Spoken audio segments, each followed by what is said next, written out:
Merry Christmas to you as well, even though I'm not questioned, but yeah, me saying Merry Christmas is such a vibe. Happy Merry Christmas to everyone, guys, whoever is spread. And this is just a banger track that I cannot rank this track.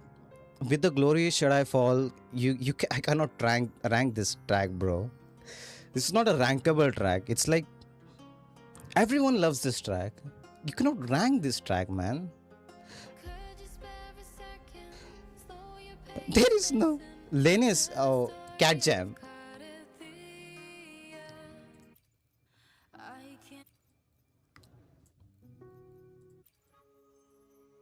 Also, one more thing, guys.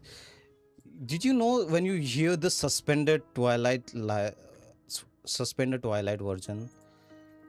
Suspended Twilight track is such a vibe, you know. Something inside you, something like it lifts something inside you.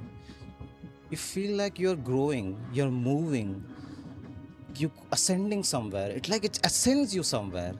It literally it's a track that it ascends you in a heaven or something like that. It's that type of track. It's like honorable mentions if you want me to say that.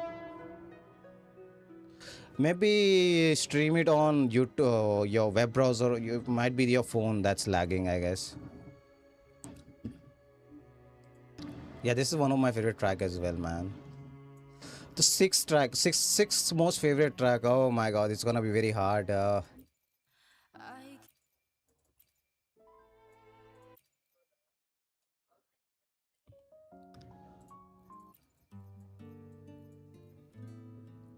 This is your favorite track, Inferno Rider Nightmare. This track, you mean this track?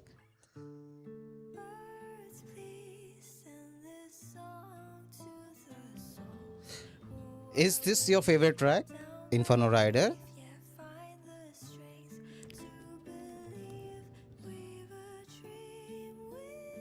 Yeah, this has a lot of emotions. It's a very sad song about for Chikona. It's a very sad track. It represents her freedom and herself. On the tones and that the sweet, on the sweet, is a dream like a film.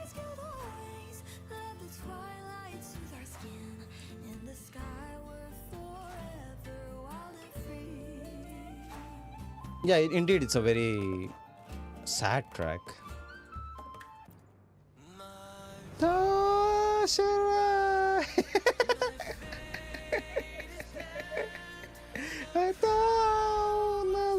My Porsche arrived. The only thing about this track I know is the memes. That's it. That's the only thing I know about it.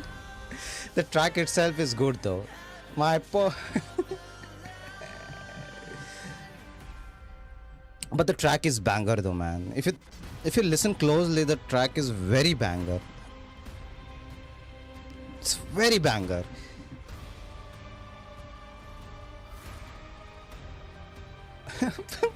Pendigo pa yan.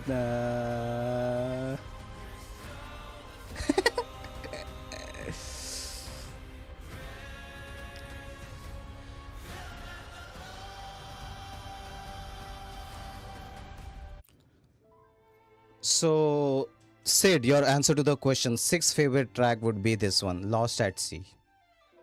I also listen to this song as well when I want to work on something.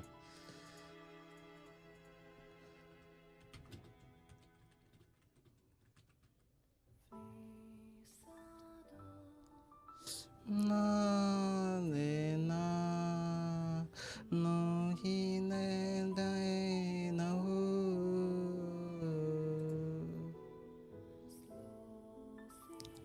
So we have 6 ranks, 4 left. Oh my god, it's gonna be really hard for four tracks or other tracks, man.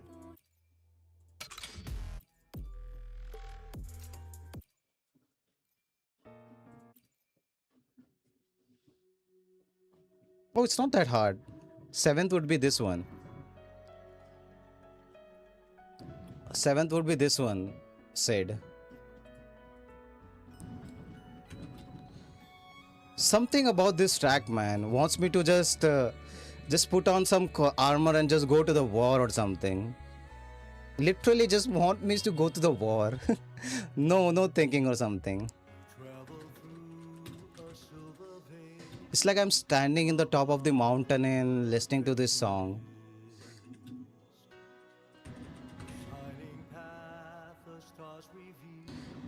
Septimo.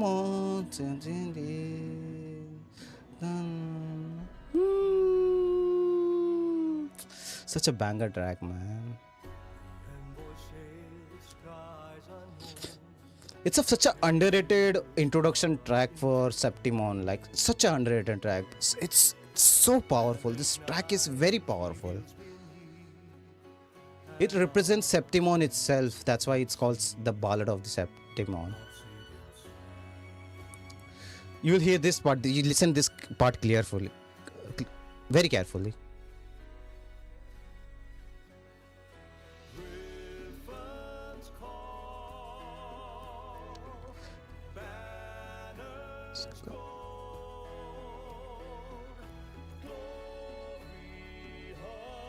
Man.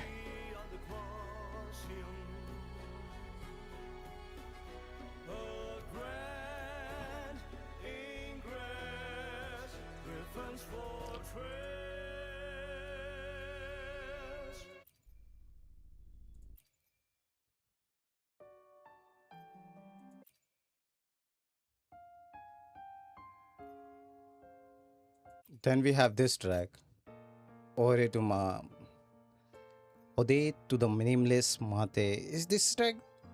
It's like I don't know. I cannot. This is a stream just like Glory with the Glory shut up. You cannot rank this track. It's like loved by the entire community, so you cannot rank this track.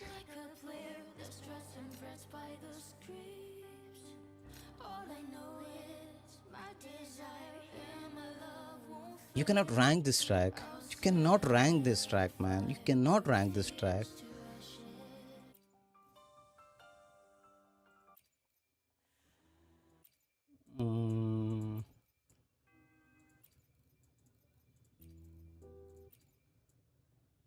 Okay.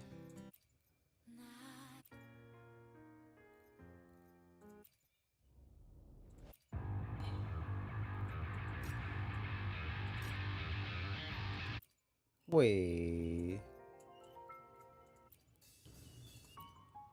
This is the eighth track. Eighth track, that's my favorite track in this game right now. Eighth track.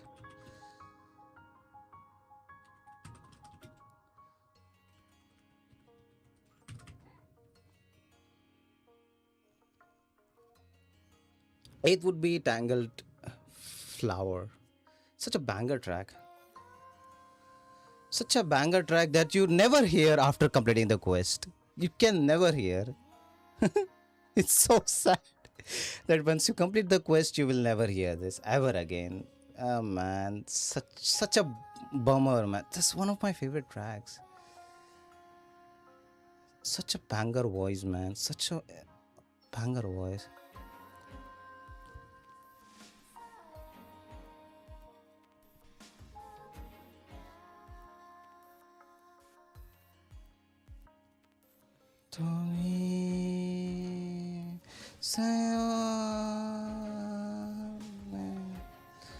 They need to us to choose this song somehow to become the main music for the city itself. Sadly, you cannot never hear this song. Where is I didn't find what do you call it? What was her name? Forvolova's track, man. Where is lost? Where is Forvolova's track? Did they script her track?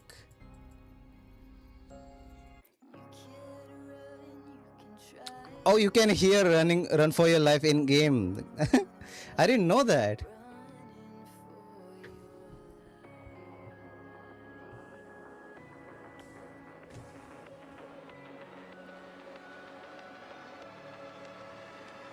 Hey!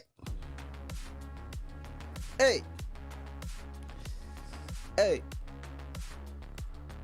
Hey, hey.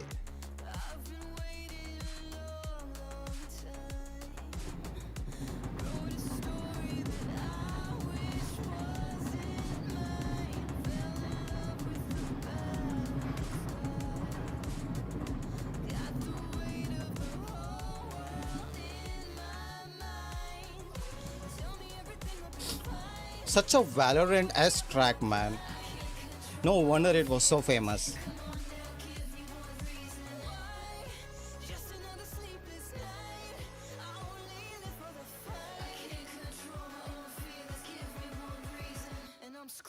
Looking that you can try to hide, just no one else can get. No one gonna save you. Looking at nothing. Such a banger track, man.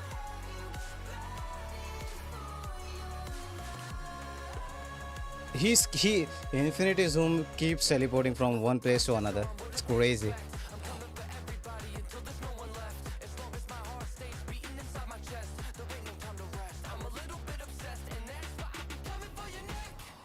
I'm coming for another pound of flesh.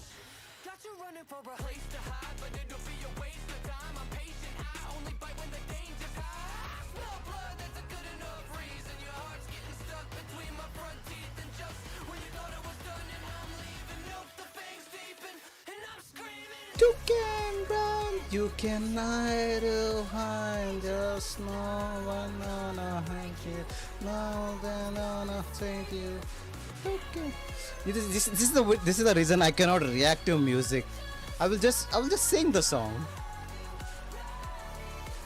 I cannot react to songs, man. I will just sing the song.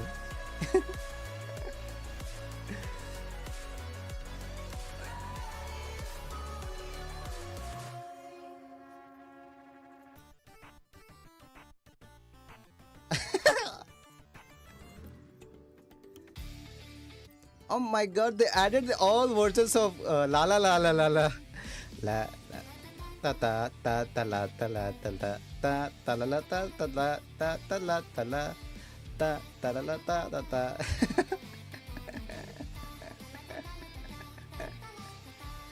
ta ha ha ta ta la ta ta ha ha ta ta la ta la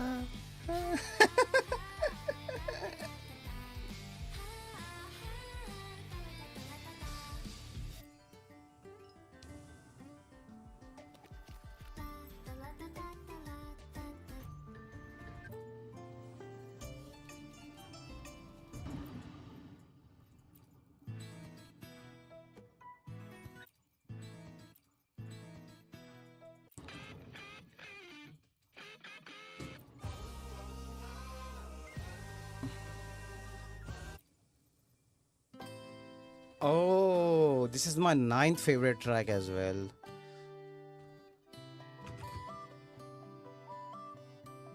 Oh my god, such a beautiful track. Such a beautiful track. Such a beautiful.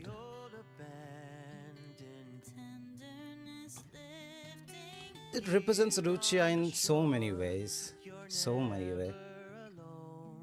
The fall from your past, your heart guides you home.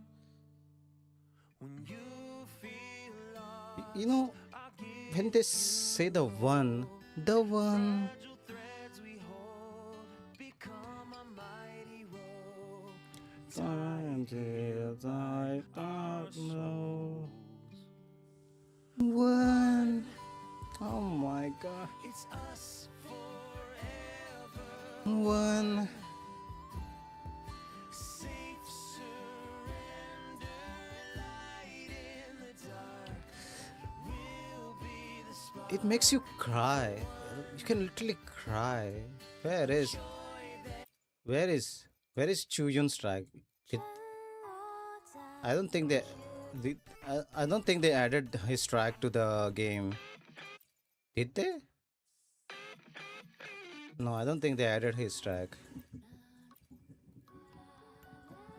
Did they? No, they didn't add his track.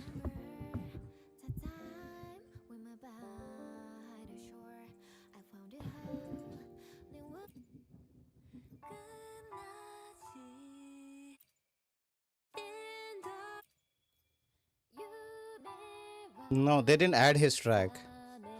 Chuyun's track is not in game. It's up to Forvolova, I think so.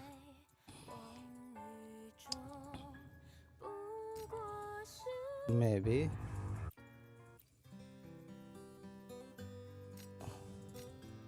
Yeah, yeah. I don't think Chuyun's track is in game. No, it's not in game.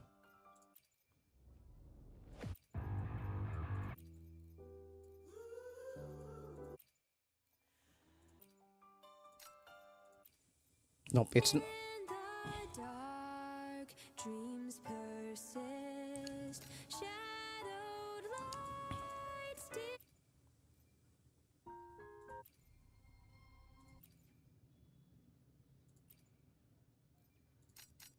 Nope, it's not in game.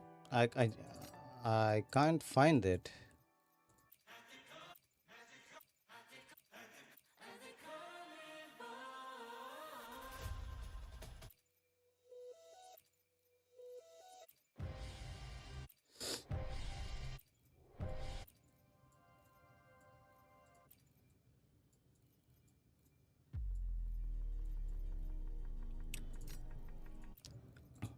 Yeah,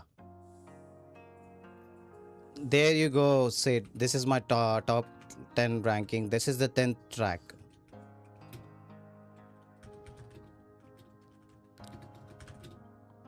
10th one. This is the track. This is the track I was searching for. Oh, I love this track so much.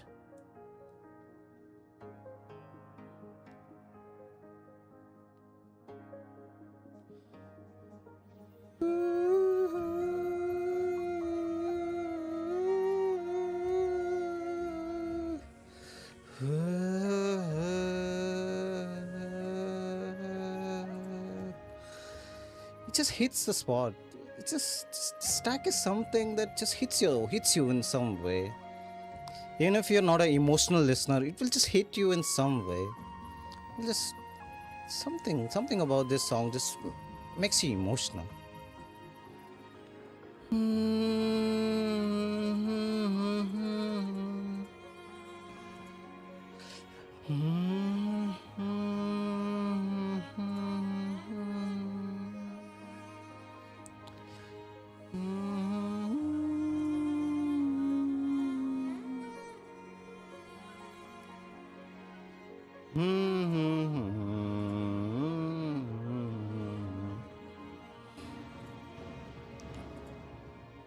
Dun, dun, dun, dun, dun. Yep, this, and I think that's it.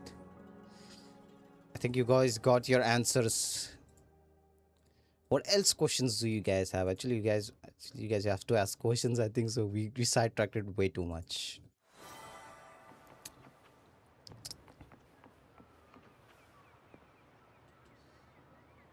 Well, cool. 1.2 music was better. Definitely the good refreshing in my 1.0 was bit underwhelming side. No, it's the problem with 1.0 story is the music was underwhelming. But after that, all of the tracks after 1.0 tracks were banger after banger. Each track was just banger. Why is my game running on less FPS than I think? Why did Rover joined? Why did I switch to Rover? Is there a character here I can interact with?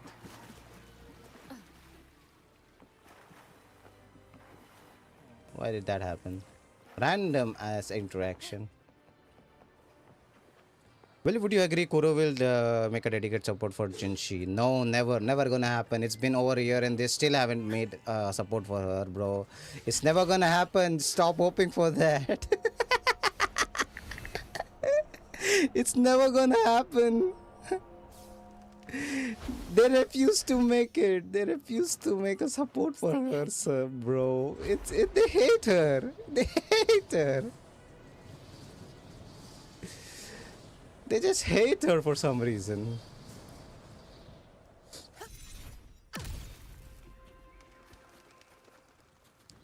But the thing is, I mean, but the thing is, but if you think closely, like very closely, She's kind of support for Jinshi. If you think very closely or something, like very focused thinking, she is the support for Jinshi because she does whatever you require a character to do, and she supports it very much what you need. I don't know if you want something else, but if you go here in the ability section, check. She gives the glacier damage bonus, but that's not the important part. What important is that she gives skill damage bonus amplified by 20%, 25%. And within that 14 seconds, if you can do the Jinshi combo, like the whole combo thing, then yeah, that's what Jinshi needs. But the other thing Jinshi needs is also coordinated attack, which if it which her ultimate does that. Her ultimate does do coordinated attack as well. She kind of does the coordinated attack as well. In fact, she even uses the coordinated set as well. Yeah, she uses the coordinated set as well.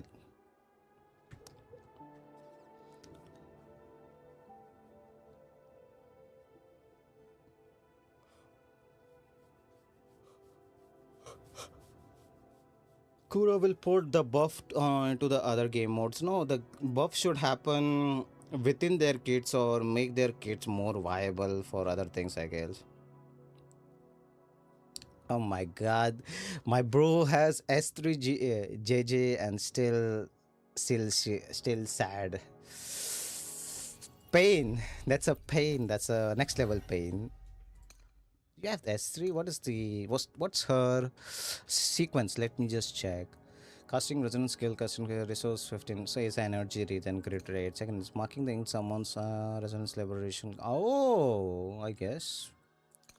Casting resonance skill, manifestation skills, strokes. So it's just damage increase. So it's not that much. It's just damage increase.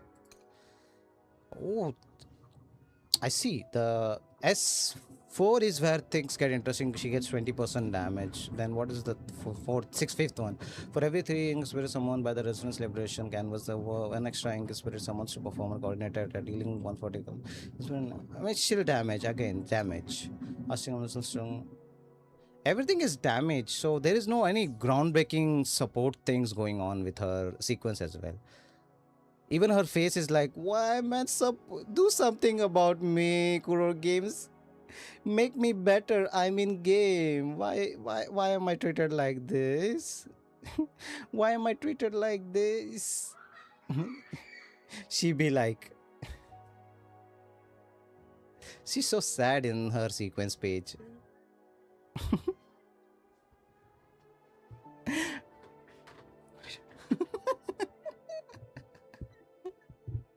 She's so sad in the sequence page. I never noticed that.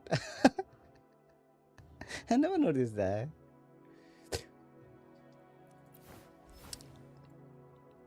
You see, she's actually happy in here. Actually, when holding her weapon, there is a smile on her face. Even this has a subtle smile. Meanwhile, her sequence is just sad. Oh my god, it's just sad. She's just sad.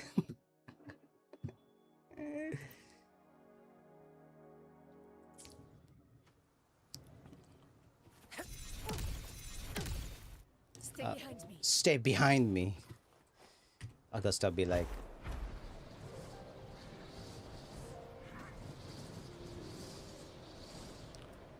Da, na, na, na, na, na, na, na, na, na, na.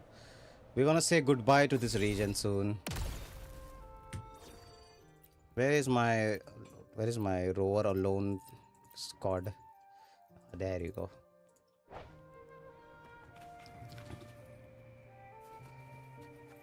We are saying goodbye to Rina Sita by like this with a bang. Okay, let's see. Now, do you think Camellia also deserve a buff? Well, why would you buff Camellia, man? Camellia is already banger of a character. She can gather character enemies. She can do deal. fuck ton of damage. She already has a dedicated support for her team, which is Rochia. I don't know. I don't think Camellia needs any kind of buff. She's already very too strong for her own good.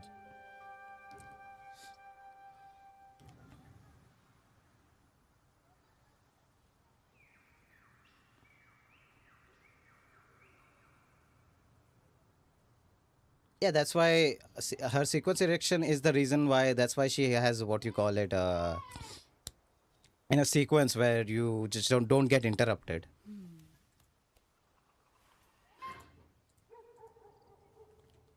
Yes, yes, Infinity.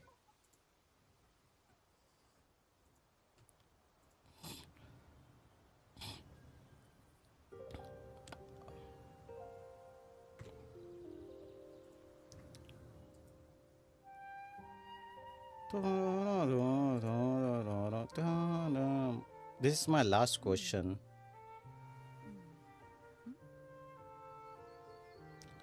What question is your last question? Let's see.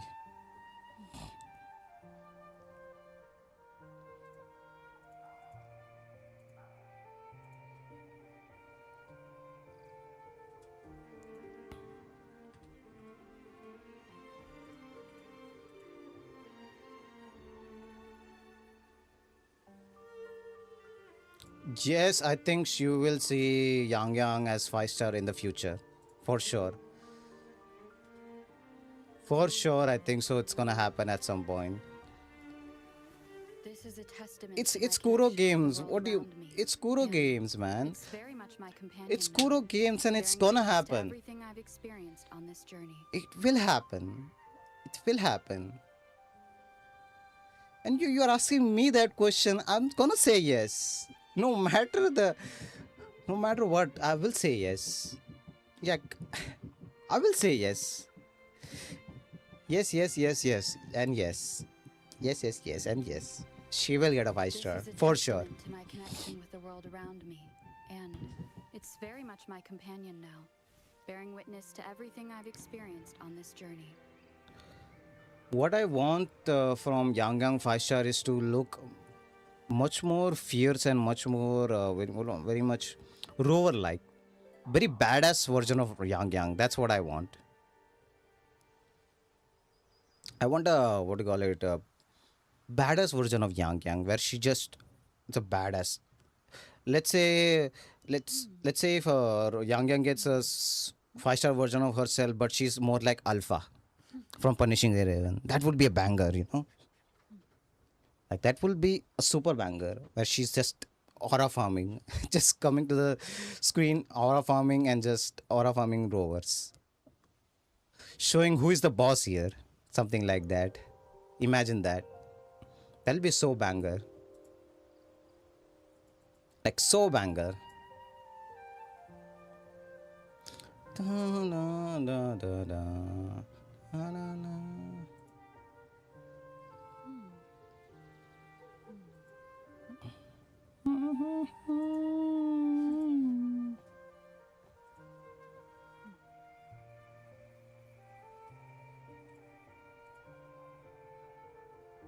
Just think about it, a banger entry.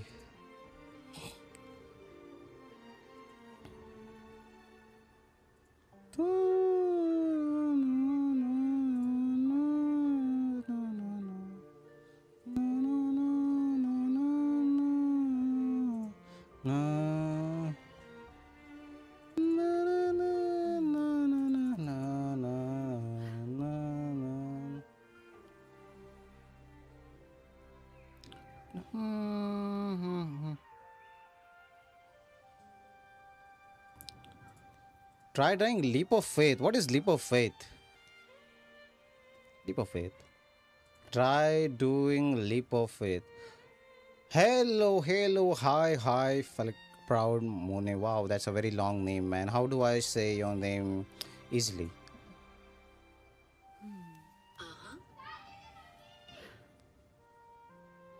Oh my. Did I pronounce your name properly? The tallest building in the Septimon. Ah, you mean the Assassin's Kid the Assassin's Creed thing. Shaktiman. Ignore my progression. Ignore my progression. I didn't explore the world. Falric is good. Hi, Falric.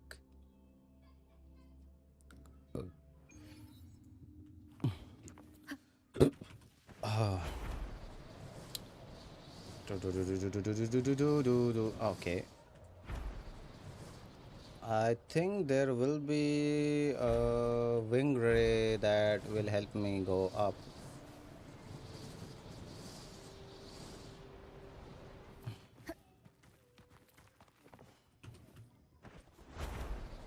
And I'm here.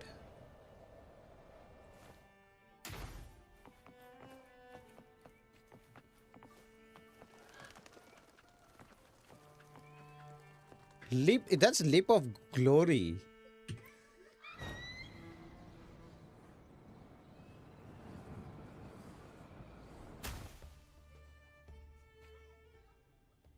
Oh, Remnants of the past.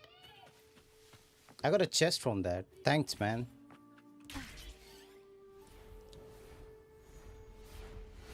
Where are you taking me?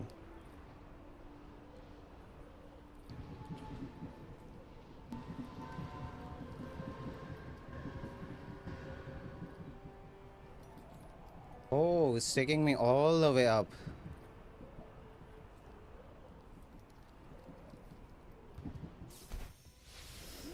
Nice.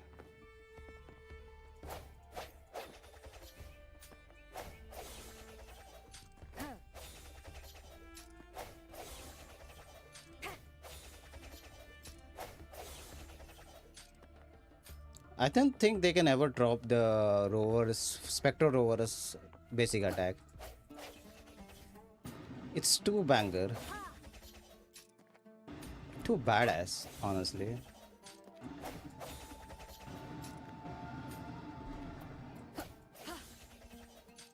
She literally closes her eyes when catching the sword, by the way. You see that? Aura farming. Aura farming at that best. Alright, that will be it for my... Oh my god. Goodbye, Inferno Rider. Thanks for being with us, man. Oh, though. Alright, we'll be there. It might be the more active in Discord topics. See you, Infinity, Zoom, Merrick and Megastas as well. Throughout my opinion, I'll find a balancing 5-star and 4-star variant different characters. What would you encourage people to 5-star over 5-star? The simple answer for Alex, that simple answer would be that make 5-stars and 4-stars have like 20% difference between them, and that's how you make 5-stars. And oh, you are a huge fan of my masterclass.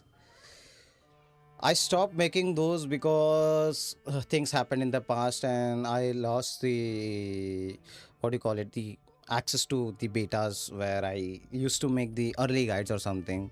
So I lost access for that. So sadly, I stopped making the guides. I wanted to make more guides. Like I wanted to make guides for Liv and Teddy as well. But sadly,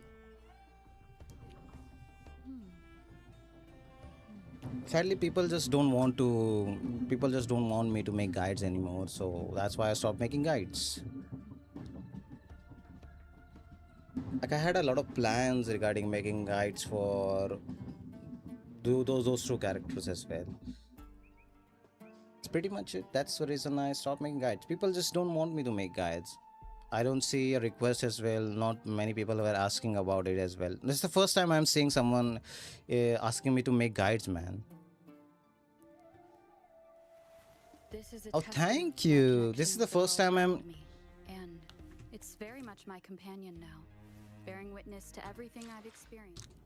This is the first time I'm hearing someone saying that those were the best guides. I mean, my guides were not the best, I can say that, because my guide sometimes had issues where I make small errors. It had some errors. For example, I recommend some wrong memories, for example, or sometimes I recommend wrong what do you call it, specific resonance as well. It happened due to me doing extensive research, but when I start editing it, I sometimes I just forget to add something, or I just misinterpret something as well, that I try to fix while making the guides in the future as well. Then I started being more careful making the guides. When that's when the last guide was, what was the last guide, I think so it was Veronica's guide was the last guide where I Veronica's and Bianca's. Those two guides were very much made very carefully. I talk with many veteran players, like very veteran players. Those veteran players also guide me through the what you should build, what teams you should recommend, what memories you should recommend. This I checked many guides for PGR since there are not many, and yours were the best. Trust me.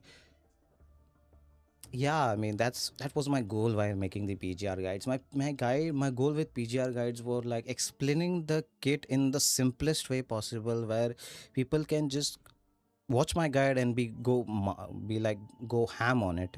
Just simple, easy to digest. That was my goal with my guides, and that's why I always try to explain the guides in the most digestible way. That's the first sequence of the video. You'll see that I'll explain the guide itself, like the kit itself, what the red orb does, what the blue orb does, what the yellow orb does, and what the ultimate part of this, and what is your ultimate goal with the kit itself, which is the most bread and butter of the entire kit. Once you understand that part, then you perform rotations. Once you perform rotations and combine the first part of the video and the second part of the video, it makes things very easy for you to play them. You just follow the what you understand about the kit and just put that information with the what do you call it, rotation itself.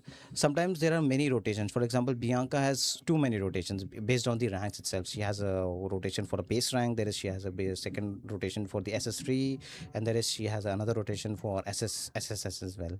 So yes, that was a very difficult task for me to actually, because whenever I make guides, I test it myself. I perform each and every rotation myself to see that if I can do it. If I can do it, then players can do it as well. That was my always goal while making PGR guides. Always test myself that if I can do it, then the players can do it as well. That was my goal while making guides.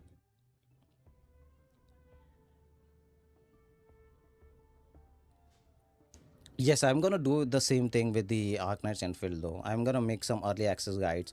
But for that as well, I have to do very extensive research on things as well. Because Arc Knights Enfield is kind of easy to digest, but still you need some kind of knowledge as well. For example, how certain reaction, should I say, infusion inflection works. That's what the name of their reaction system is. It's called inflection. You have to understand the inflections and what type of damage you will be dealing, your character will be dealing in the team itself. The first character would be Lavathine, whatever her name is. She will be the first character you will learn, and she does mostly combustion damage, and her team is built around that part. Yeah, that's what I like them. Trust me, man, Falric. I would like to make those guides as well. My dedication for making guides were way too much. Like I would like give entire weeks to the guides as well. Like researching, understanding the kit. They give you entire day where I write everything, perform everything, test each and every orb.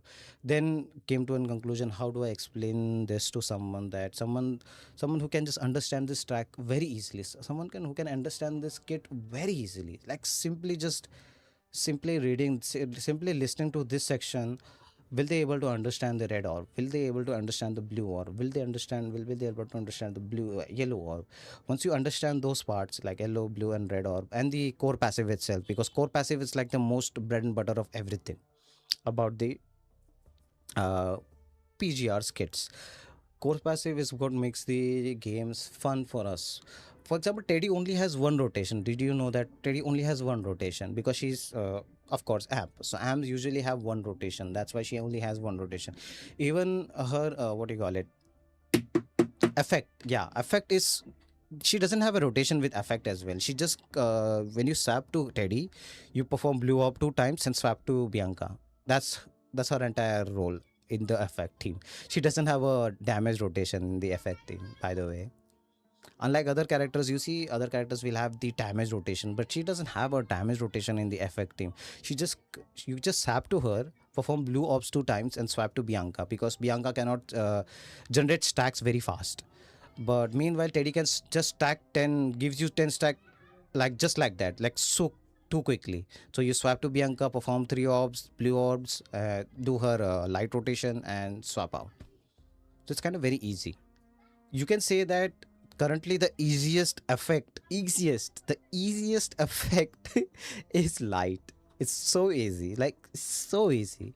Unlike other effects, you need to actually understand, do proper rotation, properly focus on the bar itself, the rotation, what do you call it, effect bar.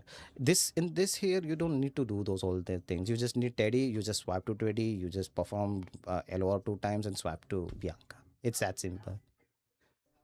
But her main ice rotation is also kind of simple as well. You perform 3 orbs and perform the blue red orb and ultimate. Then what do you call it? Hold your basic attack, blue orb, ping 2 times. Um, what was the yellow orb? Then hold, do 3 pings 2 times. Then hold basic attack. Then red orb, ultimate. It's kind of very much combo type. The Teddy's kit is made like a combo machine. So what were they trying to do with her kit is was like fighting games where you combine two things to create a combo. That's what they went with Teddy. That's why she has so many combos. Not something very simple like 3 ops. You perform, you do ping 3 ops and ping this. That was not something that's happening with the Teddy itself. Teddy is very complicated. They made her very complicated at the same time very combo type character. That's why I like Teddy's kit overall. But I didn't had the Teddy right now. So Teddy was like added very recently, like yesterday. So also I'm working on other things as well. So I cannot focus on making guides and also what do you call it, making on other working on this. Also I had planned making on doing this live stream for a very long time where I talk to my fans and not my fans. I can't say they are my fans or not, but I can just say that people who watch my videos, I wanted to understand them, what they liked, what they wanted to see, what they would like to see in the future itself. For example, I enjoy punishing everyone a lot, man. It's like one of my favorite games that I can never quit. Even if there was even if there was a very dark past regarding myself, like things I'd done, I never had any ill intentions to harm anyone. I never had any ill intention to harm anyone. The love for my games come from my heart. I played Punishing Raven because I loved the game, not because it I wanted to do some cult things where I wanted to have a cult farming or something. Whenever you see sometimes there is a beta as well, I always cover beta notes, patch notes. I made videos where I had beta patch notes because it was my passion. I wanted to do that. I just wanted to give you guys information. It was something that nobody was doing, and I wanted to do that. I wanted to give that information to you guys somehow. I wanted to provide something to the global audience. That global audience never had that. It was not something I wanted to cult farm. I just wanted to give something to you guys. Even if it was cult farming, I could just make fake guides, yeah, fake information, and just take something from CN and just put it on my channel. But I never do that. What I did was I recorded them myself. I did research myself. I read through the chat itself. I go through the beta patch notes itself, test those stuff in game, try to understand them, and then make the video. It's not just I just go to the Bilibili and just take the video from them and just post it on my channel. I never do that. Even I've seen a lot of accusation. People are saying that I steal videos from Bilibili creators. I've never done that. I always ask permission to the Bilibili creators. Whenever I ask permission, if they say no, that's no. They say no, no, it's no. Simple as that. If they say yes, I'll use their tag. And whenever I use their videos, I always text them back showing the image that I have used the video in this section with the link of the video itself. I also have screenshots regarding that as well. I've talked to my friend who was a very good friend of my CN creator who helps me a lot sharing the information. Always ask him questions regarding the CN side of things as well. Like there was a lot of things, man. CN has a lot of things going on. First of all, did you know, Farik, we already have PGR beta survey? Can you believe it? We already have PGR beta already. Already, they announced PGR beta in the news section of CN. So yeah, beta might be next week or next to next week. We don't know. Next week? I don't think it will be next week. I think it will be after New Year. I think so. Maybe close to New Year, somewhere around that time. But yeah, beta is coming for, and the next patch is Rosetta. The what do you call it? The horse is coming. The horse patch is coming soon. Dun dun dun dun dun dun dun. Yes, next patch is horse patch, and after that, I think so. Nvidia will be next. Oh my god, why am I saying her name? Nvidia, Nirvata. Yes, Nirvata. She'll be A rank, by the way. She's gonna be limited banner like live. Yes, she's gonna be limited banner like live. For sure, she's gonna be limited, man. I giving you 100%. Did you forget? Did you forget on the live stream they spoke about how Arctic Union is part of the poetry scientific research? Did you forget that part? Like in the live streams, they spoke about how Arctic Union is also part of the poetry system. So yeah, she will be having the poetry banner as well, just like live. So make sure to no, never skip her as well. Don't skip her. For sure, don't skip her.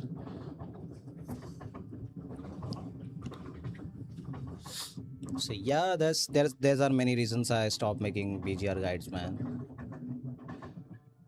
If you guys want me to make guides, you might want to ask the what do you call it? You might want to request PGR content creator people, what do you call it, managers or something. You guys need to ask them because they are the one who just let me just pushed me out of this entire system of making guides or something.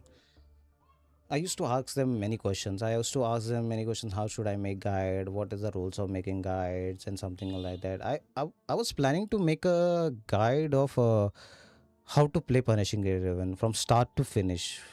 A very detailed guide explaining each and every system, how to level up, memory system, what do you call it, Phantom Pain Cage, Warzone, story, how to test characters, how to build characters, what is the most important thing you should do when entering the game, what thing you should focus on. Like I was gonna create a one-on-one guide for Punishing Raven where when players just watch that video, they can understand each and every part of the game super easily. They don't need to do any effort understanding the game, something like that. I was gonna create a guide regarding that, like not a very long video, a very short, I can say a short video where I explain everything about the game. Super simple. No, you cannot. I cannot make that video anymore because I'm not benefiting from anything that fans do not want me to make that video. So why should I make it?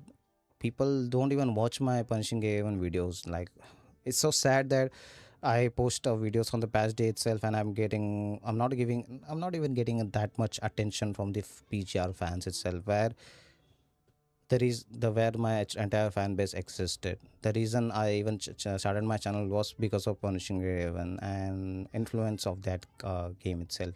And now you see, if I post videos, you don't even see anyone giving any kind of support for me. The support is gone. It's very sad. It's sad that support is gone, and I am trying my best to support my audience, support my people, support everyone who supported me throughout these 2 years.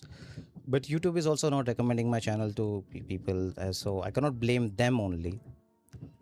I can only blame YouTube as well, because YouTube is not recommending you guys. Maybe that's a problem. I don't know. For how, what do you mean by for how? How do I answer that question? For how, what do you mean by for how? What do you mean by that? Uh, Game troll.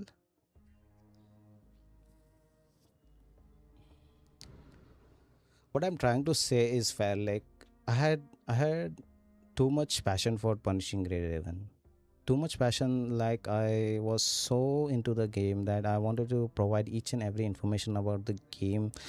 Even if I have to take some different type of ways to give you guys informations, but my love for the game was that high.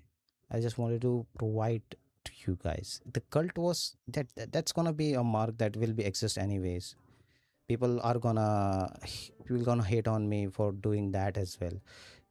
And I am not here to change something. I'm not here to like get empathy on that part as well. I'm not gonna blame you guys as well.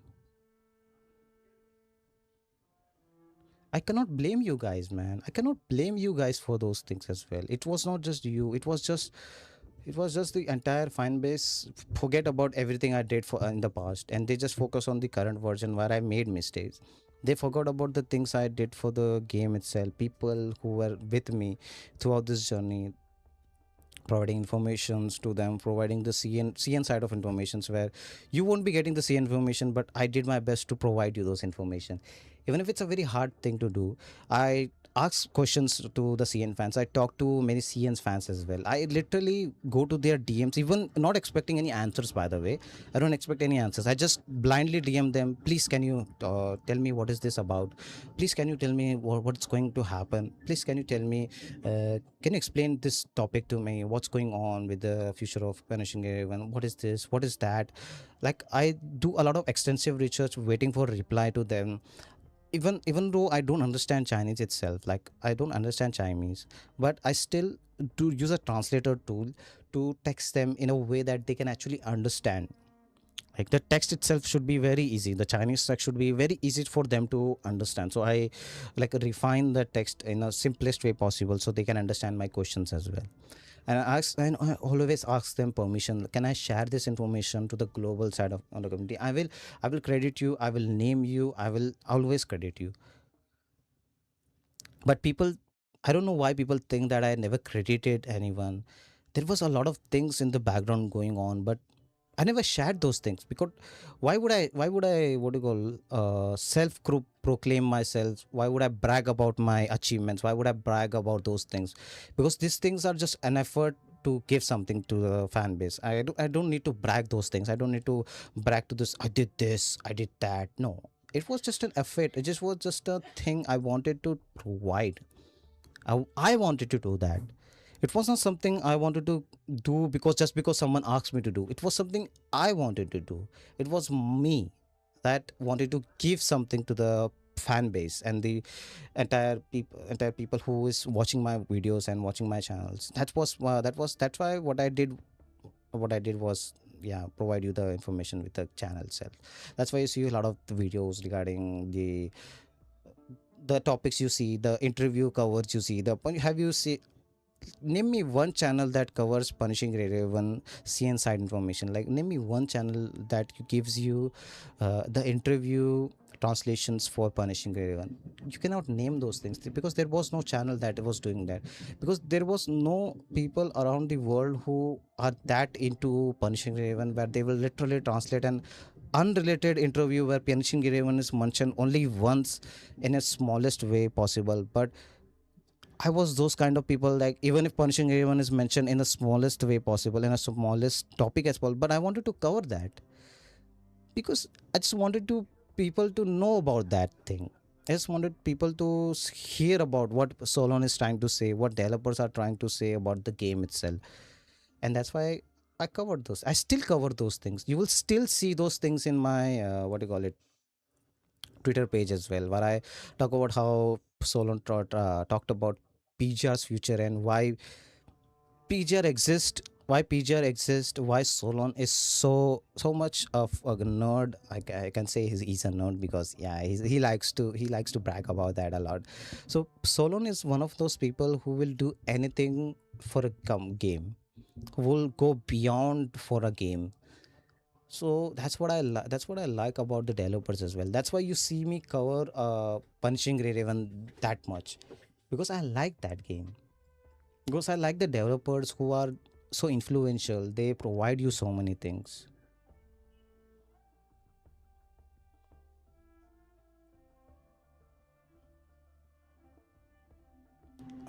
Yeah, I mean, internet just ate me, man. They just ate me alive. They didn't even left anything. They don't want me to go. And there was also there was a one guy who was harassing me on daily basis, by the way. When these things happen, there was one guy who was harassing me non-stop on my channel, always coming to my channel and always telling me to quit Punishing Raven, quit this game, go out, we don't need you anymore, just quit, just leave this community, just get out, just find a job, just leave Punishing Raven, something like this, just quit the game, don't make content regarding Punishing Raven. There was a person who did that, and I didn't do anything, man. I did. I did. After he was harassing me for 2 days. I I hold those comments, by the way. I hold those comments for 2 days. I told him that, look, bro, I know I did some mistakes, and look, I know what I did, but please, that doesn't mean that I have to quit the game, man. Quit. Why would I quit the game just because of some things happened in the past, man? I played this game not because of cult and all those things. I love this game. That's why I play this game. So that doesn't mean that I will just quit this game. Then slowly the depression started to hit me, and I slowly was losing interest in Punishing the Raven, by the way.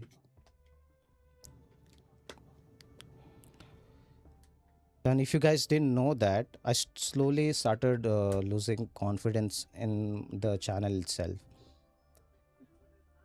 because I did everything what my fans asked me to do. They wanted me to change my name, I changed my name. They wanted to change the profile picture, I changed the profile picture. They wanted to change the banner, I changed the banner itself. I did everything that you people asked me to do. Everything. You wanted me to stop making this type of content, I stopped doing that. I did everything my community asked me to do. But when after doing that, nobody came back. Nobody came back, and nobody talked to me. Nobody. The support was gone. The support was gone. You didn't know about these things because I never talked about these things. I didn't want to gain sympathy regarding these things. I didn't want to force a guilt upon you guys, the people who watch my channel. I never wanted to force a guilt on you guys, because it was my issue and I should face it myself. But yeah, getting sympathy is not something you should do, and that's make you guys feel bad about this, because it was my issue, not your issue. And there was a lot of people who did betray me. Like, I don't can't say who did betray me, but there were a lot of people who just were so hateful that even though my friends who were very close to me also stopped talking to me. That broke me, something inside me. That broke me a lot. There were like three closest PGR fans that I used to talk a lot. I talked with them a lot, a lot. Every day I would text them regarding the game. Every day I would be very interested about the games, and I share a very interesting topic with them. But suddenly they stopped talking with me because of this drama. Though they just stopped talking with me, and something just something just didn't feel me right. After a while, I just didn't stop feeling something, man. There were times where I wanted to cry, sitting just sitting and started wanted to cry about this thing, what I did.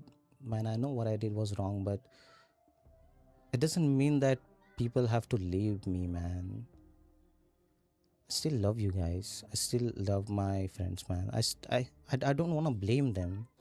and I don't want to feel them guilty, man. But they, when they leave, when they stop talking with you, when they start ignoring me, it hurt me a lot, man. It hurt me a lot.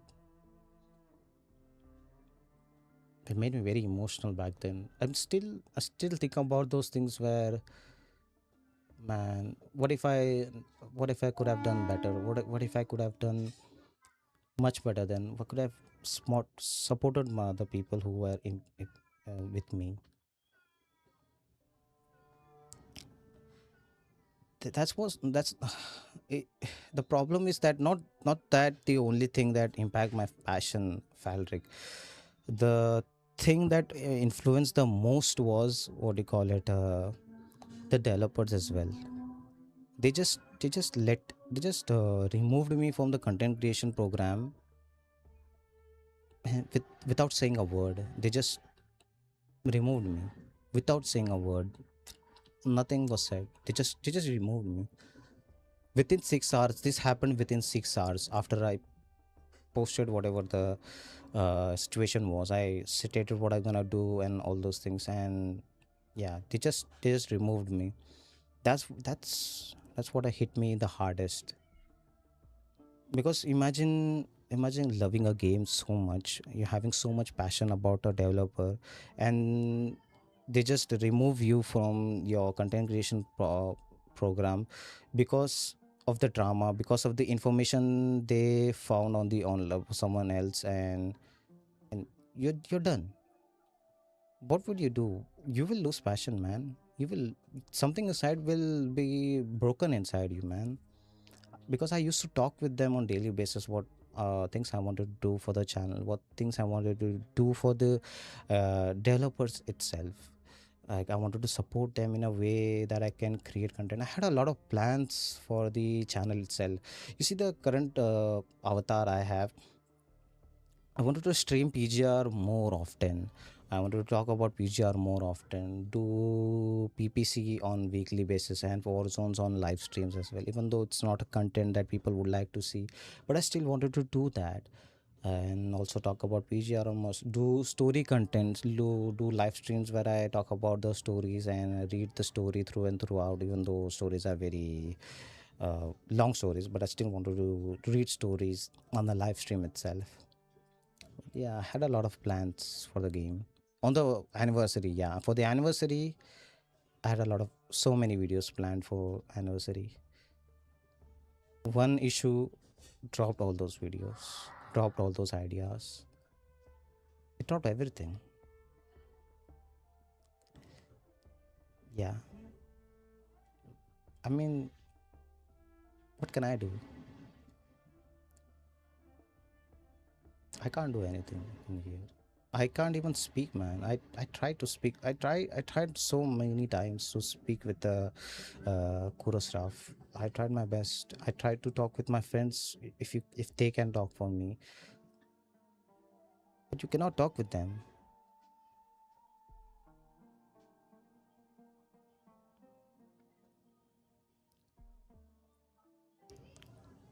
Yeah, I mean that's what I think as well. But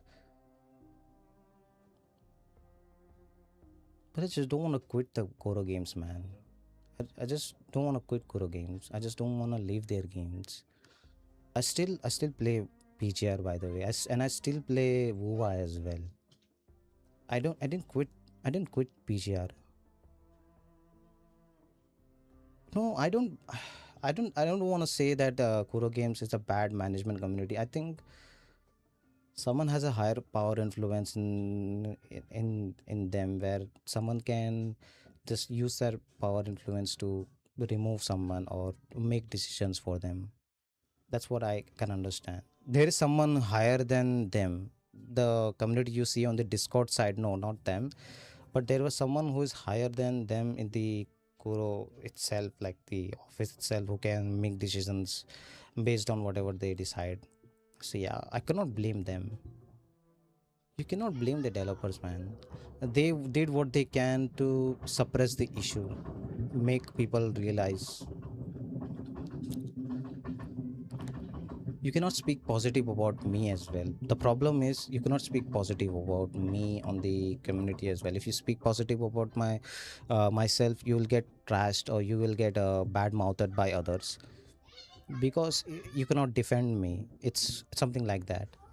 There was issues like, for example, I did was added what do you call it, L2 key wallpapers on YouTube membership or something. Back then back then I when I had started YouTube channel, there was a called membership or something, and I didn't know what a membership was. It was written that you have to provide something for your fans who join your membership or something. And I had this folder where I used to collect PGR L2 key wallpapers, like all of them. Like I used to cover them, I used to collect them from everywhere. I did a lot of research, a lot of research of everywhere, went to CN sites, went to a lot of wallpaper sites, a lot of things, and made a folder where it had everything in one place. And I just wanted to provide that to something, so that's why I added to the membership. But I didn't know that you shouldn't do that. You shouldn't sell something that's available on the market itself free. And that's where the problem comes in, and that's why people think that I try to sell something to the people. But even I wrote a comments regarding that. It's even in the on the comments, you see there will be a comment where I will write, it's something that I wanted to support. Like, if people who support me, I wanted to give something.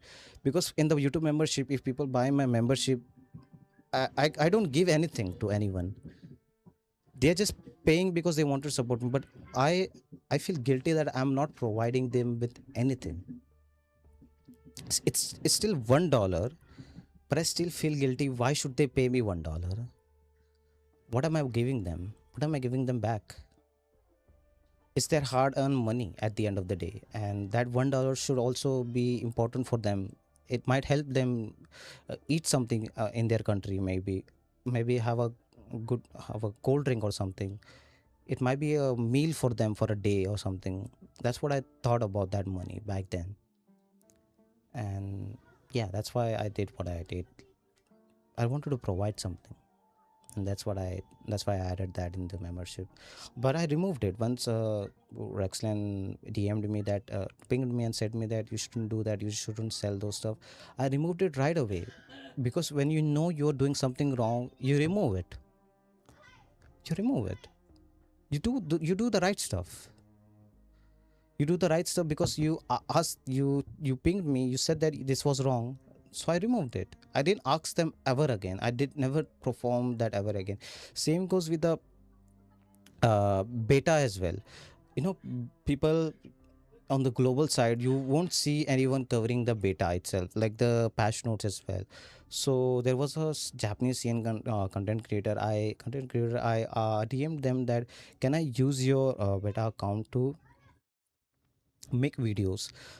There was nothing ill intention on that. There was no cult behavior on that. I just wanted to make this video because I wanted to provide information. If I wanted to have a cult, for example, Fabric, let me just give you a simple example. Someone told me that I wanted to have a cult. Like, would you know how cult farming or something? If I wanted to farm the cult, I could have just taken videos from the Bilibili site. I just could have just downloaded the video from there and just posted them without any editing. But I never did that. When I took the videos from Bilibili side, I edited those videos in English text and created my own version of that video, adding my own OST, adding my own style to that videos as well. Even when I took the videos from them, even though I had permission from them, I changed those stuff. I edited myself. I never just took the video and just posted that video on the YouTube itself. I always take the video, put it in my video editor, edit it in some way or another, contribute something, and then post it on the YouTube itself. It's never just one-to-one videos. It's always something I add in the video itself. But people don't see that because it's a background thing. It happens in the background, and they just assume that I just don't do that as well. And that's why beta videos had a lot of information. Back then I used to talk a lot. I used to do a research a lot. I talk with the fans as well. Yeah, that's the same thing I wanted to do with the Leaves beta, and I did the same thing with the Leaves beta as well. I posted the Leaves version 2, and that's when the drama thing happened, and I just stopped doing that because people just were too mean to me. Told me that don't do it, don't post it, and I was like, okay, sure. I didn't post it.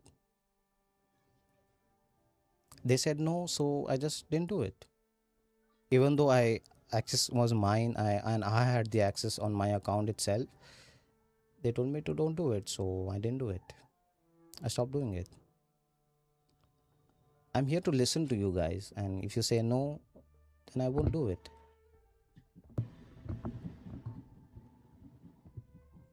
It's not something like wanted to force my content towards you. Then I make what you guys like. I work on things what you guys want to see. If I want to make content what I like to see, I will just create a private channel and just post videos on there and just watch my own videos. But that was not what I did. I wanted to create videos for you guys because a YouTube channel is made by the community itself. It's made by the fans who follow this channel, the people who listen to the like my not my voice as well. There is was my the yeah. For example, Frederick, the guide videos, for example, I wanted to use my voice. Then I recorded few videos and tested my voice. Then I realized something. If I use my own voice, people won't understand my words coming out of my mouth because it's not English. It's not very much what you call it English coded like American English or British English, where words are very clear. The accent will be the main problem to understanding those guides. So I was like, no, I shouldn't do that. So I asked my friend, if he was also a Punching Raven player. His name is Bot Demon. I asked him, can you voice videos for me? And he said yes. He agreed on me. So we both worked together. I create scripts. I gave him the scripts, and he will record video. He will record voice records movie, and this happens. For example, 4 days before the batch. The script itself will be made based on the information I gather, and information gathering will happen for an entire week. For that entire week, I will just read through things, read through the content, uh, do the rotations myself and all those things. Once the everything is done, then I create the script itself. Then I write the script down myself, like how should you perform this rotation and what is this rotation itself, and those things step by step. The things will be added in the script itself, and then I forward that script to my friend. The funny part with the script is that whenever I send script to him, I always change something. I always do minor changes to the script itself. So the script goes from final, semi-final, quarter-final to final to final. So I name the scripts in this ways whenever I make small changes to the script itself. Oh my god, it's so funny that whenever I name the scripts itself, it's kind of very funny. So at the end of the day, the scripts will have some minor changes like the rotations has this thing wrong, man. You have to redo this step. So he will redo those. He will redo that stuff. Once once that redone is done, then there was another mistake where team selection is different. The team selection shouldn't be this, and then the naming is wrong. Sometimes he will make mistakes where he will speak something else. So yeah, the scripts were having a lot of issues, but at the end of the day, once script is ready, I combine the script itself and the video itself and make a video that you see that you currently see on the channel itself. The all the guides you are seeing currently. That I started making guides from Watanabe patch, and since Watanabe patch, I've been making guides for all characters. Then Watanabe, I don't make A rank guides, but usually A ranks are very easy. So I usually don't want to make guides for them because A ranks are very easy to play.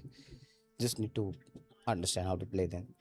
S rank is where the things get complicated because you're investing something, so you actually need guide for them. A ranks is not an investment. A ranks is free characters. You can just get them for free.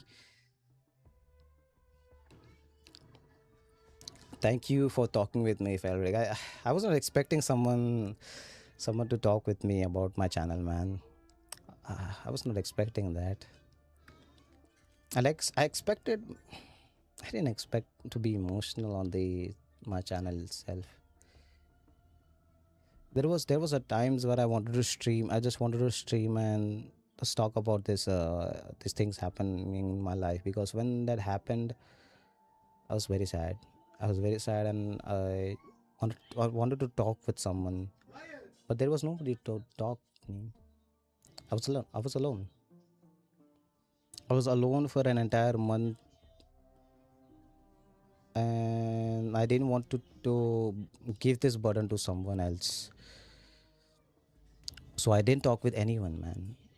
I just what you call it, bottled up the entire emotions within myself and took those emotions to with me and just kept with me, and I didn't spread this emotions to anyone. The sadness is with me and should be with me. Something that I did, and I should face it myself, and I shouldn't really call it put that emotions to someone else, put those burdens to someone else. So I never talk with anyone about those things as well. But what I want you guys to know, that I never wanted you guys to I never wanted to harm anyone. For example, the chats you see, those were friendly chats. Usually I only break character, or only chat angrily if someone is mean to me. For example, the one person you see, he was very mean to me. He talked me a very in a bad manner, and that's why you see those words, those chats as well, because he was very mean to me. If someone is mean to me, I also be mean to them. But now I cannot be mean to anyone now, because they are just taking the screenshots and just using it against me and painting me in the most very way. And something called guilt pressure or something. I didn't know. I'm not an English speaker person, so I never know what is what is guilt trip or something. So whenever I chat with someone, I talk in a guilt trip language or something. It's a very bad thing, by the way. Shouldn't do that. Later on, this is where I learned that you shouldn't do that. One more thing I learned from this drama was that you shouldn't never guilt trip someone. And yeah, this drama also taught me a lot of good things, and also a lot of things to avoid in the future itself, and be respectful with everyone and treat everyone equally, and try to resolve issues in most peaceful manner or something.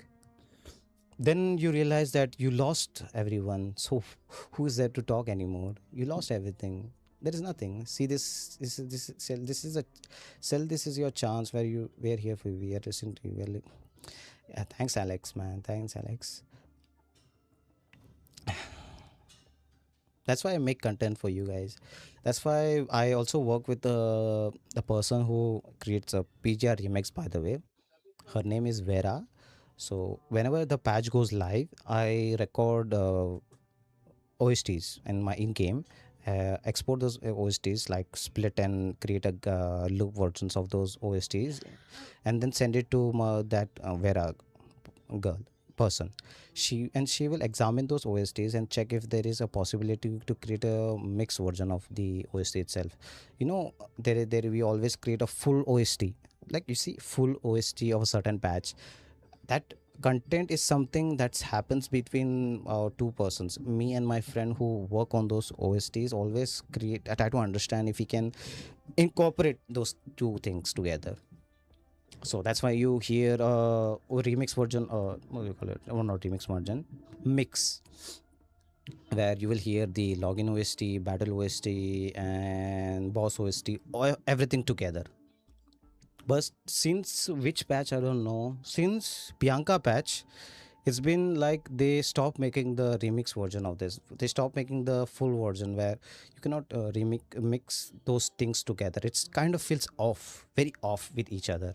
So there was no balance. But there was one patch where you can actually have the full OST version, and that was actually Veronica's, I think so. It was Veronica, right? Let me just see full. Uh, yes, it was Veronica. It was Veronica. Yeah, this one. Veronica's patch was the last patch where we got the full version of OST, where you can actually go from main login OST to battle OST to the boss OST, and the flow was kind of very similar, where you can actually hear everything. And currently the patch, what do you call it, Teddy Patch is also like that. But Teddy Patch problem is that battle and main OST, the login OST and the battle OST are compatible with each other, but those two are not compatible with the boss OST, because boss OST has a totally different vibe. Like, it's totally different, where we are having a problem where we cannot mix the login, battle and boss OST. So she's currently trying to do something about that. And she's also kind of busy as well with her life, so she just made a time to make the remix. Right now she's working on that. We hopefully will see login and battle mix, because login and battle mix are already damn good, man. This patch has a very cyberpunk theme going on with the OST, like super cyberpunk theme. There is also a story OST as well, which is very very cyberpunk type. The voice, what do you call it, how do I say it, uh, actually I can share it with you guys. Maybe I recorded it, so I already have it. Let me see.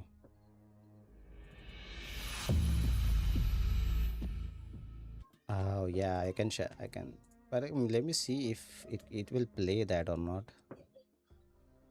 No, VLC. Where is VLC? Okay, it's not checking the VLC track. Oh, can it play the music?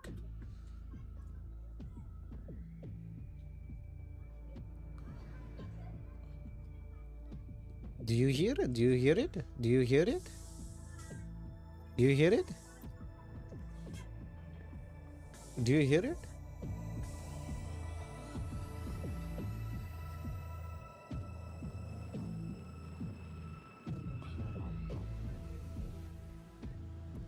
You hear it?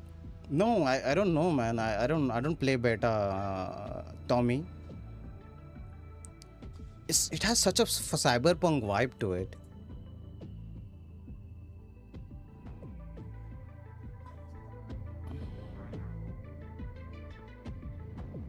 Such a mysterious cyberpunk vibe.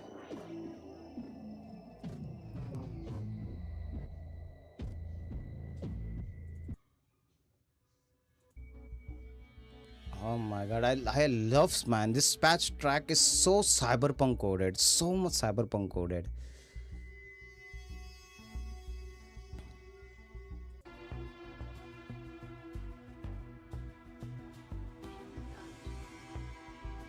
Uh,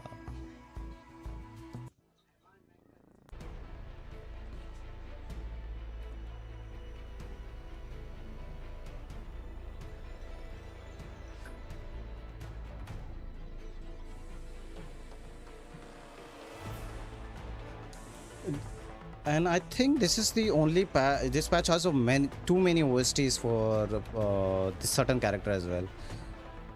But damn, it's damn good. We are rating good.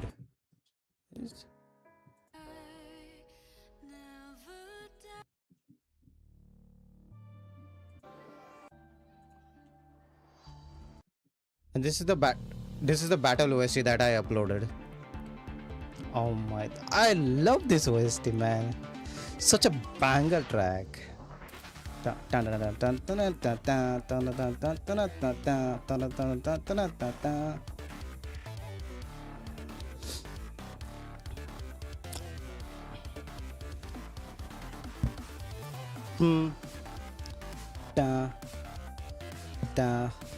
Banger.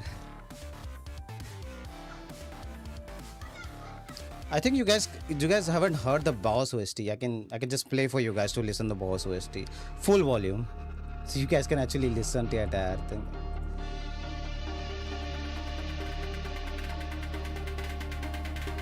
There you go, boss OST.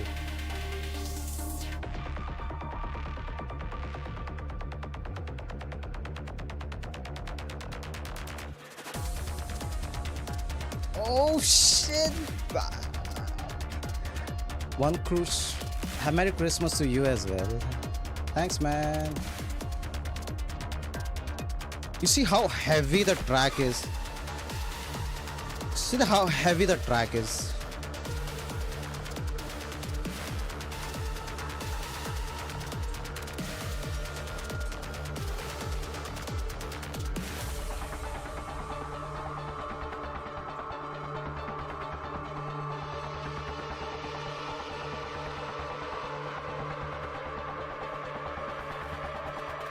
This part, check this part.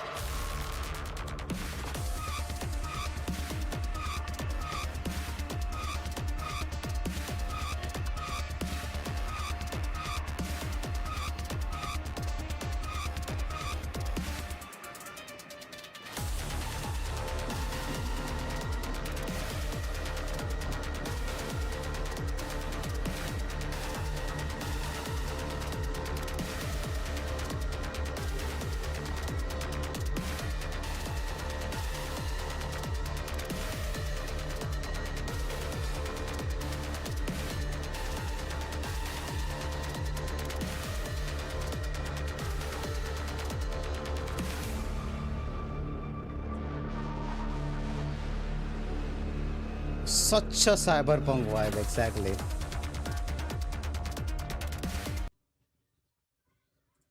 Exactly, such a cyberpunk vibe, such a cyberpunk vibe. That's exactly what is happening. That's what I say. This is Kuro is just testing the cyberpunk collab with Finishing Radio 1 right now. The patch itself has a lot of cyberpunk vibe going on with it as well. If you play the patch, you'll see a lot of cyberpunk themes like the computer main villain, the story. I don't want to spoil too much regarding the story as well. Like it has a lot of cyberpunk theme going on. That's all I can say.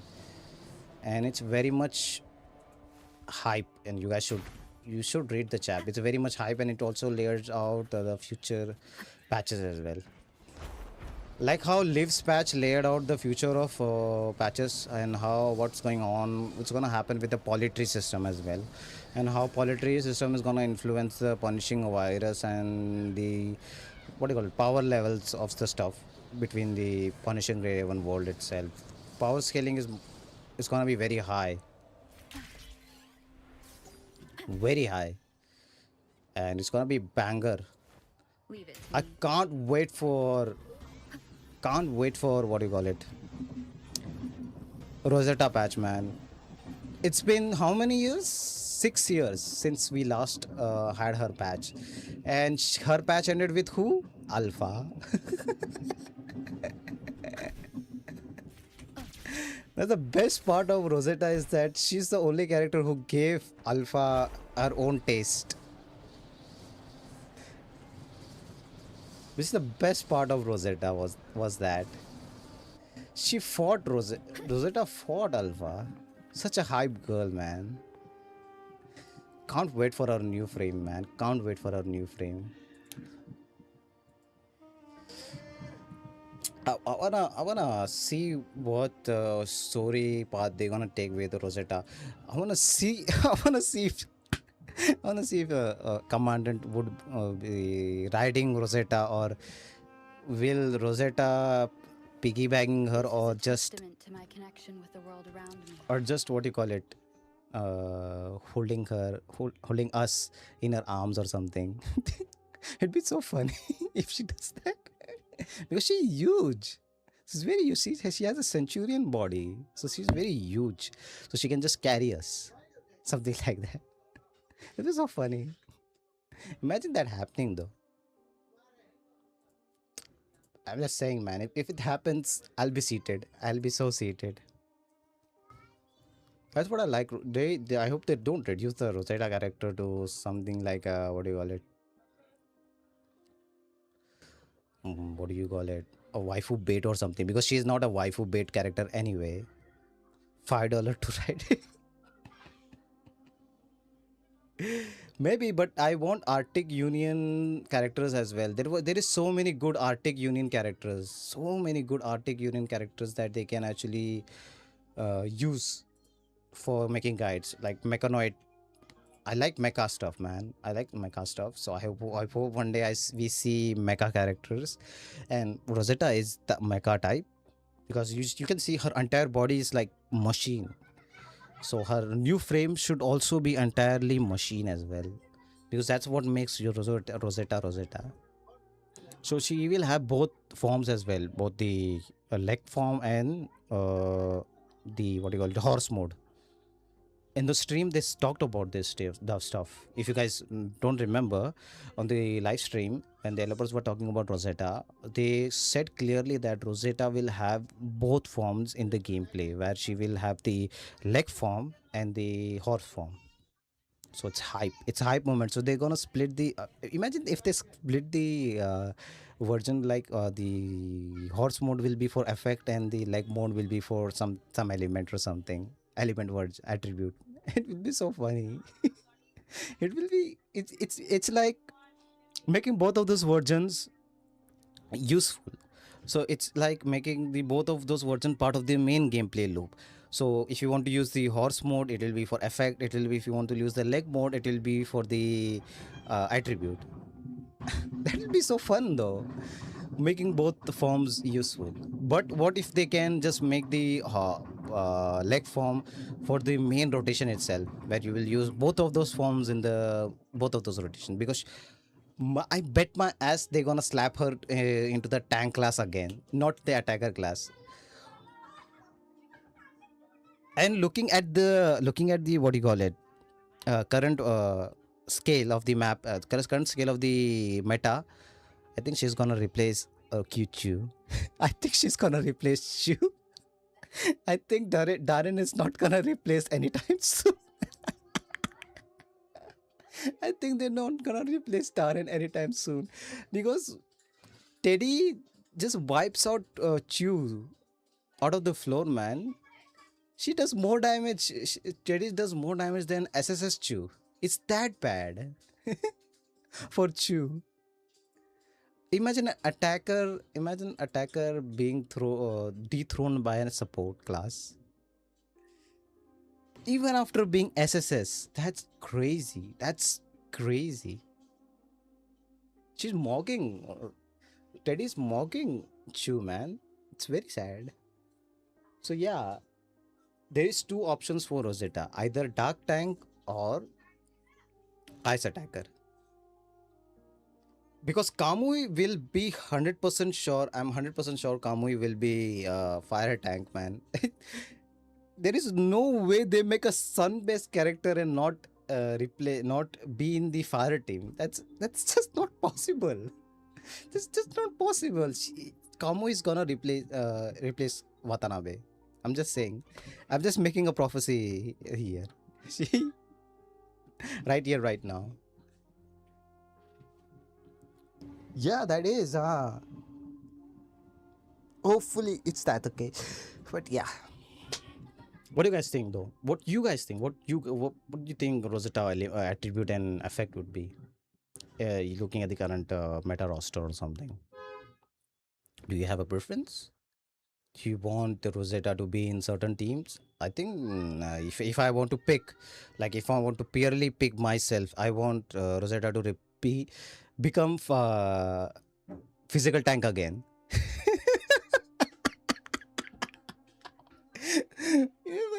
God, it will be so funny if she becomes physical tank again. It will be so funny. It will be so funny. And we know Kuro Games logic with replacing characters, man. You can't predict them. You can't predict them. They just do random bullshit with replacing characters. It's just random. We don't know what attribute she will be. Where did Kuro did some logical thing in this game? Oh my god. Calling them out just like that. You can never guess that. You can never guess. You can never guess them. It's kind of sad. It's one of those companies where you can't trust them. You just can't. They will do the most random things. They will do the most random things with the PGR stuff. I mean, even with Wuthering Waves, they refuse to give Glacio character. Glacio, we last time we got a Glacio character was a year ago, which was Carlotta. That's it. After that, we never got a Glacio character.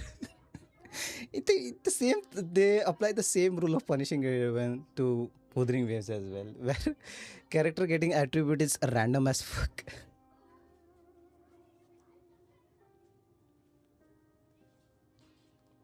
It's been well over a year, man. It's well been over a year since we got last time we got a glacier character.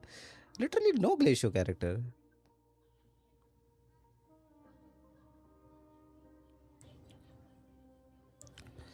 Yeah, it's kind of fun though. So yeah, if I think that's it. We've been streaming for how long, man? Oh my god, it's gonna be 3 hours. Damn, it's 2.5 hours already. It's gonna be 3 hours soon. So you guys, if you guys have any questions, you can ask me. I'm planning to do more things with the channel itself. Um, you see that we will get you get a unit refactor that uses AK-47 magic, but with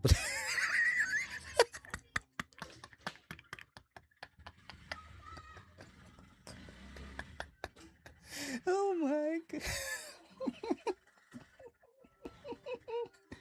Please make this happen. It's please make this happen. It will be so funny. God, please make this happen. It will be so funny. Refactor using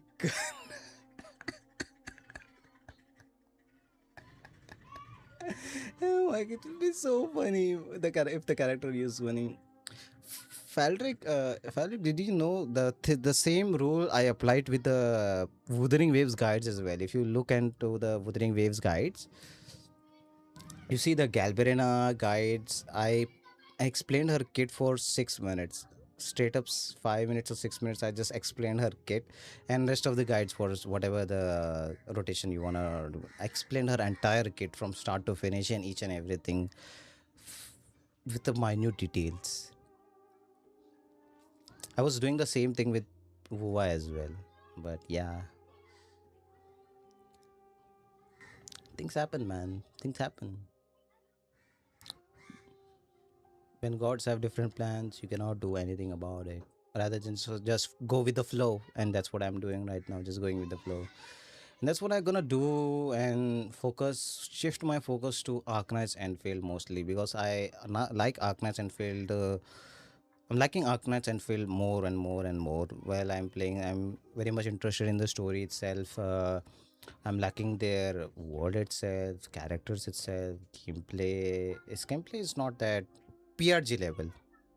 It's not PRG level, but there is a sense of knowledge going on, sense of a hype with the game itself. It's good, and I like the character designs in Arknights as well. It's very much unified and not naked type designs. What PGR and what Wuthering Waves is trying to do, they are much more refined and much more connected with the world itself. So it feels much better, and I like that, and I want them to make more of that. I have seen. Felix, you have you seen CBD2 gameplay or something? I think chat have seen. Chat, do you guys have seen anything regarding? Okay, I can I can do that. I have access to CBD2 by the way, so you can actually see me playing that.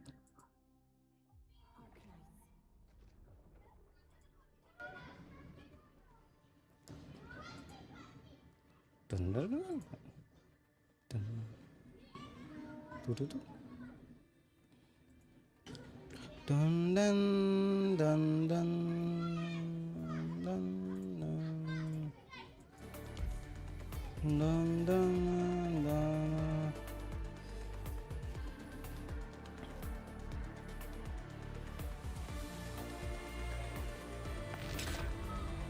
If you want to see something, you can see right now. I try to play IT, but IDK it's very slow game. Exploration is cool, but I think cool ruined me. I mean, you can still try the game. It's not that bad. It's kind of fun. It's fun. It's very fun. To be honest, Enfield is for me. It's very fun.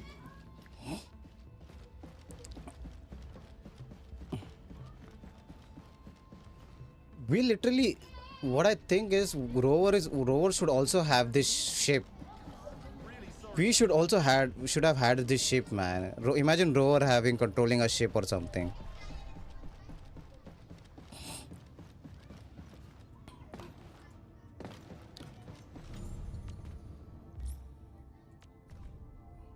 Okay, did they make? Nice. Make more. Nice. Make more. Wait, no. Make more of this. Yeah, go ahead.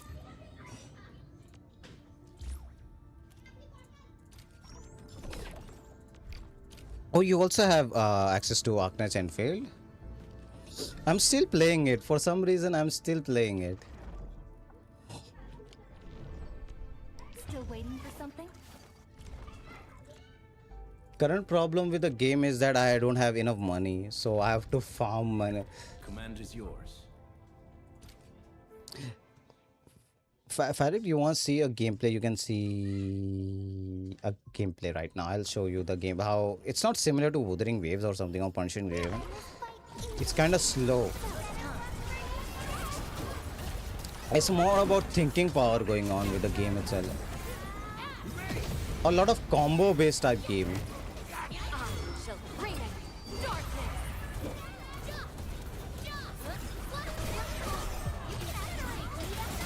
Good stuff.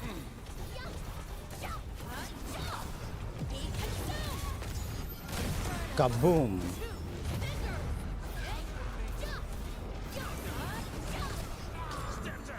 None shall live.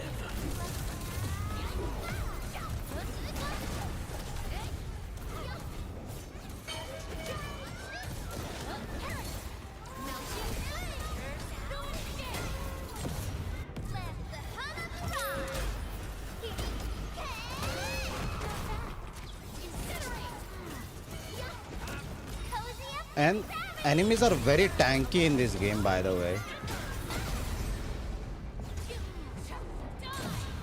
I'm hitting with them so hard, but they just refuse to die. Melting flame. You can't escape gravity. Oh my god, I'm doing so much damage. This guy refused to die. And they are very annoying AoE stuff as well, like this.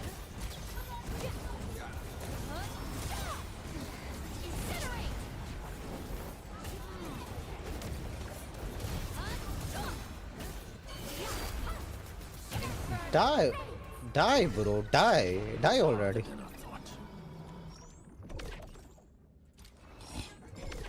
The main problem you will face with Arknight Enfield is that the resource requirements for characters as well. Unlike other games where you build characters, You finally remember something? in Arknight Enfield, level 1 to 60 and 60 to 90 are split between them. So level 1 to 60 will use different items, and 60 to 99 will use 99. Is it 99? I think it's 90. Level 90 will use different materials, which will slow down your process, because the items you get, like you use the stamina to get these items, are very low, like very low. You get peanuts for spending staminas. Even right now, I'm spending how much? I spent how much? 70 stamina. For how much tickets? How much in-game currency to level up? I got 27,000. That's it. For 70 stamina, that's very low.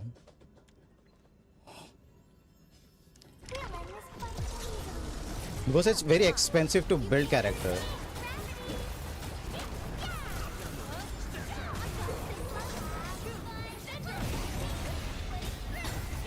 None shall live.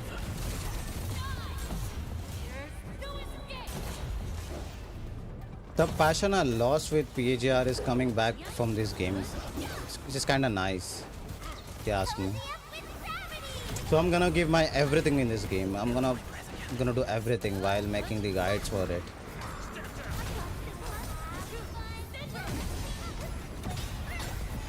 Shall bring it. Darkness.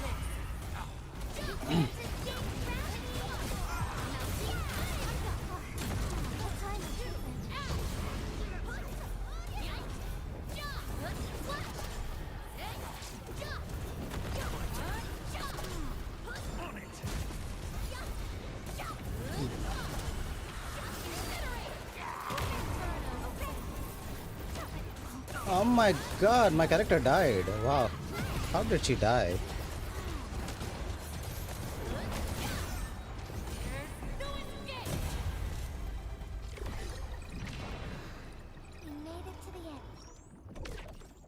You see, I'm spending 70 stamina. And I got. That's it. That's all you got for spending 70 stamina. That's very expensive. Honestly, very expensive. So resource management is one issue that we will face a lot in this game. That I'll explain how to manage and how what to build and something like that. Originium will carve a path for us. I hate fools who like to micromanage. Dun. I didn't build my MC, so I'm gonna build my Originium will carve a so I'm gonna build my MC as well for that purpose. I recognize this feeling. Slowly building MC, but it's very expensive to build MC, man. Building characters is the most expensive part of this game. That's all I I can say. recognize this feeling. Dun.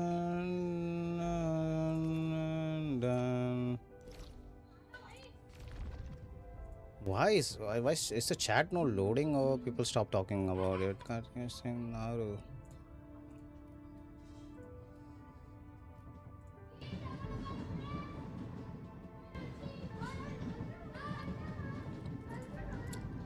Are you guys there? Is people?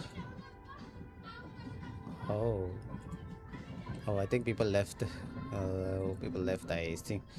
So I guess I'm just listening to you. Oh, you're just listening to me.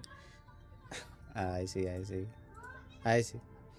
Yeah, it's nothing else. I'm enjoying it. I'm enjoying the game a lot. I enjoyed the game a lot. I played this game for a while now. You will love this game a lot. That's all I can say. I love this game.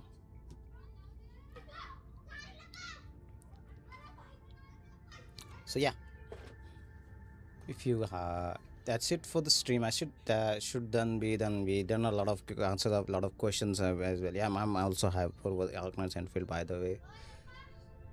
I can end my stream here. I answered all your questions as well. It's good to know you also like. I am very much hyped for this game, Felric. I'm gonna cover this game like nothing else. What I was not able to do with PGR and Wuthering Waves is something I'm gonna do with Arkness and Phil. I'm gonna give my everything to this game. I will make guides, small guides, big guides, each and every part of this game. What you can do, what should you not do. I'm doing a lot of research regarding the game itself. I'm trying to understand the systems and giving a proper information regarding the stuffs you should do, what you should build. I already have some laid out all the things I wanted to explain it to you guys, because there are things that is very important for players to understand when playing this game, and what to spend and what to not spend, because Arknights and Field is a game where resource management will be key part of your progression. If you fuck up the key your resource management, you fuck up the entire game. It will fuck you up in a most baddest way possible, which should not happen to you as a player who have very high for this game. Like for example, building characters, you should be very careful for which characters you should build, because that will influence your progressing the game itself. Because you need a character that puts out a lot of DPS out, because enemies become very tanky when you ascend the levels to, like, when you reach level 70 or something, the enemies become very tanky, like so tanky you won't even know that until you actually try to hit them. Then you'll understand, man, they're tanky as fuck. Oh, and then you realize, oh, I don't have the powerful character. That's why. Something like that.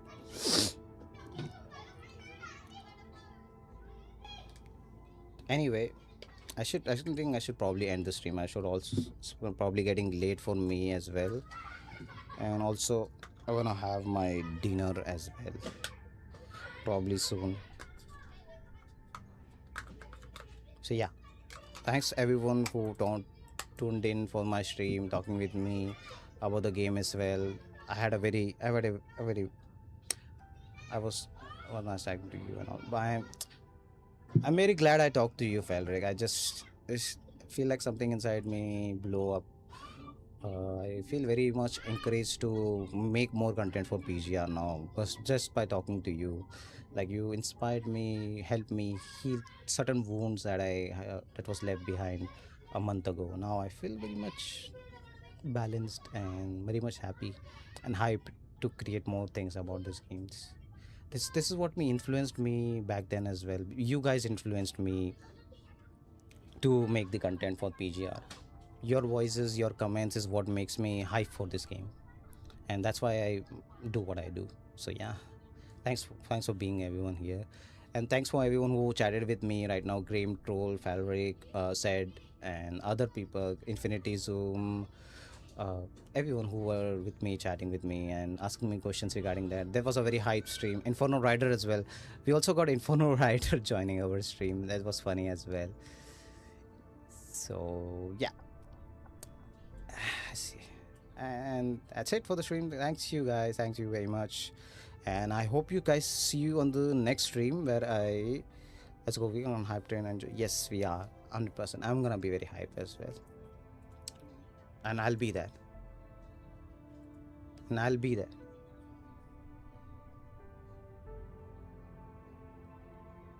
I'll give my best regarding my content. I'll give my best for sure.